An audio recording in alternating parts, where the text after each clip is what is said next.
नमस्कार, मैं प्रदीप हूं। आप थिंक 360 देख रहे हैं। बीजेपी अब चुनाव के लिए 10 लोगों की घोषणा कब करेगी, इसका इंतजार पूरे राजस्थान में चल रहा है। ये 10 सीटें जो घोषित होनी है, इनमें से अधिकांश वो सीटें हैं जो कि उस इलाके की हैं जहां पहले चरण में चुनाव है। जी हां, 19 अप्रैल को जहां चुनाव होना है वहां पे प्रत्याशी ज्यादातर घोषित करने हैं, जिनमें जयपुर शहर की सीट है, जयपुर ग्रामीण है, दौसा की सीट है, गंगानगर की सीट है। ये सीटें सीकर में घोषित कर चुकी हैं, लेकिन झुंझुनू की सीट है। तो इन सीटों पे अभी भाजपा को प्रत्याशी उतारने हैं। और बाकी सीटों में भी अगर बात करें तो अजमेर में भी जो है भाजपा को प्रत्याशी उतारना है। कांग्रेस टोंक सवाई माधोपुर में उतार चुकी है, भाजपा ने उतारा नहीं। तो आज इसी पे विश्लेषण करेंगे कि क्या खेल है राजस्थान में, कि एक तो चुनाव आयोग ने जो पिछली बार सेकंड चरण में जिन इलाकों में चुनाव हुआ वहां फर्स्ट चरण में किया गया है, और जो पिछली बार फर्स्ट थे उनको सेकंड क्यों डाला है। मामला रामजी से जुड़ा हुआ है और रामजी वोट दिलाएंगे इस बार, ऐसा भाजपा मान रही है। तो इसी पे विश्लेषण करेंगे। साथ ही भाजपा जो अब बची हुई 10 सीटों पे जिस पैनल पे बात कर रही है, उसके लिए बात करेंगे कि कौन कौन प्रत्याशी कहां से हो सकते हैं। ऐसा माना जा रहा है कि भाजपा अब तक एक महिला प्रत्याशी यानी कि ज्योति मिर्धा को नागौर से उतार चुकी है।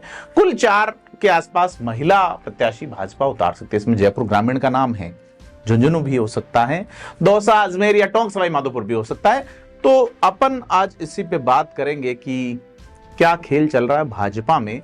केंद्रीय चुनाव समिति यानी कि सेंट्रल इलेक्शन कमेटी की दिल्ली में चल रही बैठक के बाद प्रत्याशियों के नामों की घोषणा कैसी होगी। हालांकि भाजपा जिस कास्ट इक्वेशन पे काम कर रही है वो 2014 और 19 जैसा ही लगभग तय रहेगा, क्योंकि दोनों ही चुनाव भाजपा क्लीन स्वीप करके जीती हैं। तो इस बार भी उसी फॉर्मूले को रिपीट किया गया है। नागौर वाली सीट पे गठबंधन को अगर इतर मान ले तो बाकी चीजें सेम ही हैं। तो ये जो बीजेपी ने तय किया है कास्ट बेस जो मैथमेटिक्स, उसमें यह 2014 और 19 जैसा ही रहेगा।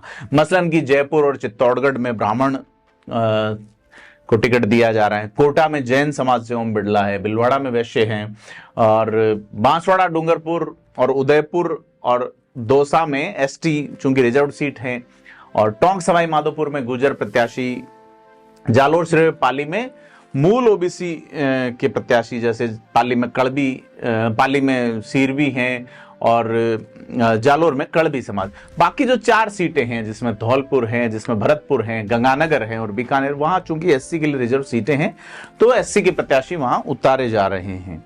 और ये देखा जाए कि धौलपुर वाली सीट पे कौन प्रत्याशी हो सकता है, बड़ी चीज हो। उसके अलावा अपन अगर उधर बात करें राजपूत समाज की, तो राजपूत समाज जिनको 3 टिकट भाजपा दे सकती है, जिसमें जोधपुर से दिया जा चुका है, उसके अलावा राजसमंद और जयपुर ग्रामीण से भी इस समाज वर्ग से नाम चल रहा है। और भाजपा ने घोषणा जो कर दी है उसमें जैसलमेर बाड़मेर हैं, उसमें नागौर हैं, उसमें झालावाड़ 12 हैं और सीकर हैं। यहां से जाट उम्मीदवार की घोषणा की है। इसके अलावा चूरू से भी, झुंझुनू और बाकी जो सीट हैं उन पे भी, या अलवर में जैसे यादव उतारा, तो ये बीजेपी का एक हिस्सा है कि पिछली बार जो कास्ट बेस रहा था, पिछली बार बालकनाथ बाबा जो थे वो अलवर से थे, तो इस बार यहाँ भूपेंद्र यादव को उतारा गया है। तो अब अगर अपन एक एक सीट की बात करें तो कौन प्रत्याशी हो सकते हैं, तो जयपुर की अगर बात करें तो जयपुर सीट पे मौजूदा सांसद रामचरण बोहरा जो है उनको मौका मिल सकता है, क्योंकि उनका कास्ट बेस और दूसरी चीजें जो है उन्हें फिट करे। लेकिन अगर उनका टिकट काटा भी जाता है तो भाजपा का यहाँ इतना बेस है कि ये सीट जो है ये भाजपा गंवा नहीं सकती। यह भी माना जा रहा है कि इस सीट पे बड़ी चीज यह है कि भाजपा टिकट बदलने का मानस बना रही है। 2 नाम आ रहे हैं, जिसमें एक अरुण चतुर्वेदी हैं जो कि विधानसभा चुनाव में खासे सक्रिय रहे, अब सक्रिय हैं लोगों को ज्वाइन करवाने में और दूसरी चीजों में, और इस बार उन्हें सिविल लाइन से टिकट नहीं दिया गया, उनकी जगह गोपाल शर्मा को दे दिया गया। ऐसे में उनका नाम लोकसभा के लिए चल सकता है। एक और ब्राह्मण चेहरा है जिनका नाम मुकेश दादीच हैं, पार्टी को उपाध्यक्ष हैं, और सीएम भजनलाल शर्मा और प्रदेश अध्यक्ष सीपी जोशी के विश्वसनीय, उनको प्रदेश कार्यालय का प्रभारी भी बनाया हुआ है। तो यह मुकेश दादी जो है विद्याधर नगर से टिकट भी मांगते रहे, लेकिन अब क्या इनमें से किसी को प्रत्याशी बनाया जाए? क्योंकि रामचरण बोरा 2 बार इस सीट पे अगर बात करें एक और की, ये लगातार भाजपा की सीट रही है, लगातार गिरधारी लाल भार्गव यहाँ लगातार सांसद रहे और कांग्रेस यहां तरस गई खाता खोलने को भी। लेकिन एक बार महेश जोशी जयपुर शहर से सांसद रह लिए और वही महेश जोशी कोशिश कर रहे हैं कि भाजपा में आ जाएं। उन पे कई तरह के आरोप हैं।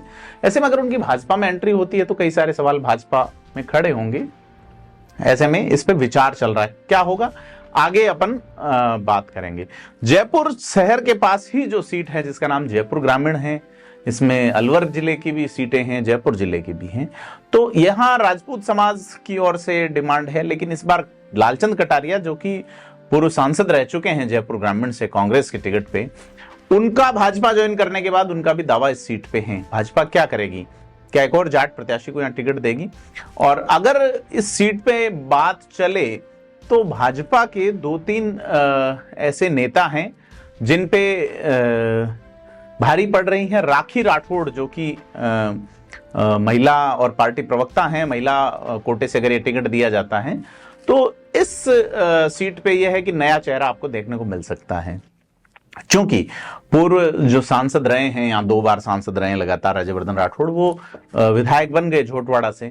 लिहाजा इस सीट पे जो और नाम चल रहे हैं उनमें श्रवण सिंह बगड़ी का बड़ा नाम है कि श्रवण सिंह बगड़ी जो है वो भाजपा के समर्पित कार्यकर्ता हैं और राजपूत समाज से ही हैं। और साथ ही जिस तरह से विधानसभा चुनाव में उनका परफॉर्मेंस रहा एज ए कार्यकर्ता, एज ए प्रदेश मंत्री से उपाध्यक्ष, उपाध्यक्ष से महामंत्री का सफर उन्होंने बहुत जल्दी अपने कार्य की वजह से किया है। तो श्रवण सिंह बगड़ी जो है वो एक बड़ा नाम हो सकते हैं सीट पे। इसके अलावा नाम चल रहा है राव राजेंद्र सिंह का, बेस्ट विधायक रह चुके हैं और राव राजेंद्र सिंह को 2009 में टिकट दिया गया था लालचंद कटारिया के सामने, लेकिन वो चुनाव हार गए थे। लेकिन वो चूंकि शाहपुरा के रहने वाले हैं, फिर अगर एक अलवर और जयपुर के बीच में एक वाइस वर्सा को रिलेशन होता है राजपूत प्लस यादव, तो वो चीज राव राजेंद्र सिंह के पक्ष में जा सकती है, दूसरे प्रत्याशियों के भी पक्ष में। जैसा हम कह रहे हैं कि लालचंद कटारिया, तो अगर लालचंद कटारिया को ये टिकट सीट दी जाती है और कांग्रेस अगर यहाँ प्रताप सिंह खाचरियावास को उतार देती है तो राजपूत समाज यहाँ जो है वो स्विच कर सकता है भाजपा का मूल वोट बैंक जो माना जा रहा है। क्योंकि भजनलाल शर्मा जिन्होंने अपनी इलेक्शन वाली पॉलिटिक्स शुरू की थी, चुनाव लड़ने वाली पॉलिटिक्स, 2003 में नदबई से चुनाव लड़ा था, तो राजपूत नेताओं की सिपह सालारी में शुरू की थी। एक का नाम देवी सिंह भाटी था और एक का नाम लोकेंद्र सिंह कालवी था। उनके सामाजिक न्याय मंच में उन्होंने चुनाव लड़ा था, चुनाव जीत नहीं पाए थे, कम वोट आए थे, 6000 के आसपास वोट थे उनके। लेकिन भजनलाल शर्मा का वो इलेक्शन और इस समाज से उनका जो जुड़ाव रहा, तो इसी के चलते वो बाबू सिंह राठौड़ और गजेंद्र सिंह शेखावत के बीच की रार को अब एक ठंडा माहौल में लाने में सफल रहे। कांग्रेस के बड़े नेता हनुमान सिंह खांगटा को भाजपा में शामिल करवाने में सफल रहे। बाड़मेर जैसलमेर पे बागी जैसे नजर आ रहे रविंद्र भाटी को मैनेज करना हो, या चित्तौड़गढ़ में चंद्रभान सिंह आख्या को सेटल करना, ये तमाम चीजों में वो सफल रहे हैं। ऐसे में ये जो है जयपुर ग्रामीण, यहाँ डिपेंड करेगा कि वो किस समाज से या किस वर्ग के प्रत्याशी को टिकट देते हैं। अगर अपन अगली सीट की बात करें जहां अभी बीजेपी की घोषणा होनी है, तीसरी सीट, उसका नाम अजमेर है। अजमेर से सतीश पूनिया पूर्व प्रदेश अध्यक्ष हैं भाजपा के और विधानसभा का चुनाव बड़े बुरी तरीके से हार गए आमेर से, और पार्टी उन्हें उम्मीदवार बना के अजमेर में उनका नाम चल रहा है। इसके अलावा महिला और जाट के नाते सरिता गेना का भी नाम चल रहा है। तो इस सीट पे कांग्रेस की ओर से कहा जा रहा है किशनगढ़ के जो विधायक हैं उनको उतारा जा सकता है, लेकिन किशनगढ़ में एक खासे वोट बटोरने वाले सुरेश टाक जो है वो भाजपा में आ गए हैं, तो एक बड़ा फायदा माना जा रहा है। और प्रदेश अध्यक्ष सतीश पूनिया, पूर्व प्रदेश अध्यक्ष सतीश पूनिया अजमेर, राजेंद्र राठौड़ की बात चलनी चाहिए जो कि राजसमंद या जयपुर ग्रामीण पे भी एक बड़े दावेदार हैं राजेंद्र राठौड़ की उनको, लेकिन वो हमेशा नकारते रहेंगे, पार्टी जो भी जिम्मेदारी देगी उनकी ओर से कोई दावा नहीं है। दौसा सीट जो कि रिजर्व सीट है और वहां जगमोहन मीणा का नाम चल रहा है। जगमोहन मीणा रिटायर्ड आरएस हैं और जो कृषि मंत्री हैं किरोड़ीलाल मीणा उनके भाई हैं। अगर जगमोहन मीणा को टिकट दिया जाता है तो मीणा समाज की जो किरोड़ीलाल मीणा को कमतर डिपार्टमेंट दिए जाने का एक आरोप लग रहा है भाजपा पे, वो दूर हो सकती है पूरे बेल्ट में। लेकिन अगर भाजपा टिकट जसकौर मीणा जो कि उम्रदराजी के दौर में है, ऐसे में उनकी जगह अगर उनकी बेटी अर्चना मीणा को टिकट देती हैं, अर्चना मीणा महिला वाला कोटा भी पूरा करती हैं और जसकौर मीणा की उम्र जैसा मैं जिक्र कर रहा हूं खासा हो गई, ऐसे में उनका टिकट कट सकता है। जसकौर मीणा पुरानी नेता रही हैं, वाजपेयी की गवर्नमेंट में उनके पास मंत्रालय था, इस बार नहीं है। लेकिन यह एक और नाम इस सीट पे चलता है सीपी मीणा का, जो वो भी सेवानिवृत्त ब्यूरोक्रेट हैं। भाजपा उदयपुर में भी ब्यूरोक्रेट को सांसद का टिकट दे चुकी है, वो सीट भी अनुसूचित जाति के लिए रिजर्व है। गंगानगर की अगर बात करें, गंगानगर सीट में अगर बड़ा नाम है निहाल चंद मेघवाल, जो कि 5 बार से सांसद हैं और उनका प्रधानमंत्री नरेंद्र मोदी से पुराना, उनके पिता के समय से अच्छा जुड़ाव रहा है। 5 बार के सांसद हैं, मंत्री भी बनाए गए थे 2014 से 16 के बीच में, बाद में मंत्री पद ले लिया गया, लेकिन 2019 का टिकट नहीं बदला गया। तो क्या निहाल एक बार फिर से टिकट पाएंगे या यहां पे कैलाश मेघवाल को मौका मिल सकता है? कैलाश मेघवाल पार्टी में अनुसूचित जाति मोर्चा के प्रदेश अध्यक्ष हैं और यह चूंकि इस इलाके में मेघवाल समाज के व्यक्ति को ही बीजेपी टिकट दे रही है, तो ऐसे में कैलाश मेघवाल का यहां पे कांग्रेस इस सीट पे ऐसा माना जा रहा है कि कम्युनिस्ट पार्टी के साथ गठबंधन कर सकती है, या पूर्व जो सांसद रहे हैं, यहाँ पे जो प्रत्याशी रहे हैं शंकर पन्नू, उन पे दाव लगा सकती है। और भी नाम कुछ चल रहे हैं। मानवेंद्र सिंह जसोल का जिक्र चल रहा है, तो राजसमंद की बात करनी बनती है कि राजसमंद सीट पे क्या मानवेंद्र सिंह जसोल को प्रत्याशी बनाया जा सकता है, क्योंकि उनकी भाजपा में वापसी नहीं हुई। लेकिन यह संभावना जताई जा रही है कि बीजेपी में शामिल हो सकते हैं।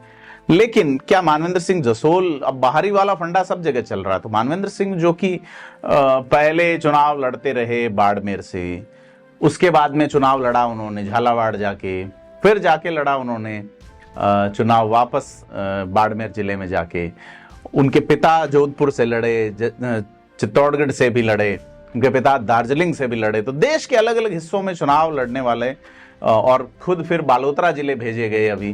तो उनकी धर्मपत्नी का निधन हो गया, बड़ा दुखद हादसा हुआ जनवरी माह के अंतिम दिनों में। तो अब क्या मानवेंद्र सिंह जसोल भाजपा का दामन थामेंगे और उन्हें क्या राजसमंद से टिकट दिया जा सकता है? क्योंकि जिस तरह से गजेंद्र सिंह शेखावत से उनकी मुलाकात हुई, ऐसे में चर्चाएं चल रही हैं। एक और नाम भवानी सिंह कालवी का है। भवानी सिंह कालवी के दादा देश के ऊर्जा मंत्री रह चुके हैं चंद्रशेखर की सरकार में। कल्याण सिंह कालवी राजपूत समाज के बड़े नेता रहे हैं। और क्या भवानी सिंह कालवी को राजसमंद से टिकट दिया जा सकता है? क्योंकि राजसमंद में नागौर जिला भी शामिल है, पाली भी शामिल है, राजसमंद भी शामिल है और नए बने ब्यावर जिले का कुछ हिस्सा भी शामिल है। और भाजपा का एक अच्छा बेस है यहाँ पे। भवानी सिंह के पिता लोकेंद्र सिंह कालवी भी बड़ा नाम रहे हैं। सामाजिक रूप से ये वही सामाजिक न्याय मंच हैं जो लोकेंद्र सिंह कालवी और देवी सिंह भाटी ने बनाया था, और उसी सामाजिक न्याय मंच में जो मौजूदा मुख्यमंत्री हैं वो अपना पहला चुनाव लड़े थे, जो भजन लाल शर्मा जो हैं। तो एक नाम ये भी चलता है, उनकी धर्मपत्नी श्रीमती भुवनेश्वरी कुमारी का भी नाम चलता है, जो कि वहां का जो कोठारिया परिवार रहा है, मतलब भवानी सिंह कालवी के ससुर भी वहां विधायक रह चुके हैं, राजनीति से जुड़े रहे हैं। तो क्या भुवनेश्वरी कुमारी को वहां से टिकट मिल सकता है? यह भी है कि बीजेपी का महिला वाला कोटा भी पूरा होता है, और यह चीज भी है। इसके अलावा जो 2014 में सीट पे सांसद बने थे, राजसमंद सीट पे हरिओम सिंह राठौड़, उनके बेटे करणवीर सिंह का नाम भी चर्चाओं में है। और दिल्ली में एक बड़े नेता हैं जो कि उनके लिए कोशिश कर रहे हैं कि किसी तरीके से करणवीर सिंह को टिकट मिले, जो कि हरिओम सिंह राठौड़ का पद पे सांसद थे, निधन हो गया था, असामयिक निधन हो गया था। तो अगर अपन बात करें, भवानी सिंह कालवी की बात कर रहे थे अपन, जो पोलो के अंतर्राष्ट्रीय खिलाड़ी रहे हैं, जेपी नड्डा से कुछ दिनों पहले मिले भी हैं, और इस सीट पे राजेंद्र राठौड़ का नाम चल ही रहा है, जैसा अपन पहले जिक्र कर चुके। एक सीट और बची है जिसका नाम भीलवाड़ा है। भीलवाड़ा में सुभाष बहेड़िया का नाम चल रहा है, जो देश की सबसे बड़ी 10 जीत जो रही है, 6.25 लाख के आसपास वोटों से वो चुनाव जीते थे। पिछला 14 में भी गजब जीते, तो पार्टी क्या एक बार फिर से उनको प्रत्याशी उतार सकती है? भीलवाड़ा में क्या कांग्रेस से सीपी जोशी जा सकते हैं?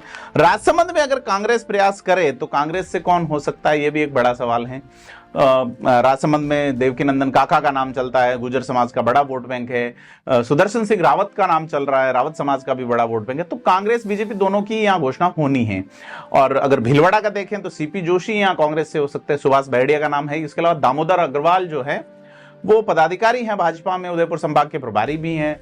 ऐसे में उनका भी दावा चल रहा है। अब जो पहले चरण में जो चुनाव होना है उसमें एक सीट झुंझुनू है। झुंझुनू सीट पे संतोष अहलावत पिछली बार सांसद थी, बदल गई, और उनको अगर बीजेपी महिला और जाट वाला कॉम्बिनेशन लगाए तो यहां पे उनको एक बार फिर से मौका दिया जा सकता है। लेकिन अगर अभी जो चुनाव हारे हैं नरेंद्र खीचड़, उनकी पुत्रवधू हर्षनी कुलहरी का नाम भी इस सीट पे माना जा रहा था। ऐसा माना जा रहा है कि झुंझुनू सीट जहां हार्डकोर नेता कांग्रेस की ओर से डिसाइडेड हैं, ब्रजेंद्र ओड़ा, उनके सामने महिला सॉफ्ट छवि अगर दी जाए तो बेसिक ओबीसी जुड़ेगा, SC ST भी इसमें जुड़ सकता है। यही फॉर्मूला चूरू में चल रहा है। तो यह कि चूरू में जिस तरीके से राहुल कस्वां बिल्कुल हार्डकोर फॉर्म में आए हैं, इलेक्शन वहां का थोड़ा कास्ट बेस हो गया है चूरू का, जाति आधार पे सारा राजपूत वर्सेस जाट तलवारें निकल गई हैं एक तरीके से जबानों की। तो जबानी तलवारों के बीच में चुनाव जो है वो झुंझुनू में भी इसी तरह भाजपा एक सॉफ्ट छवि की नेता प्रस्तुत कर सकती है। टोंक सवाई माधोपुर सीट जो है वह सचिन पायलट का दबदबा है, गुर्जर समाज का बड़ा वोट बैंक है।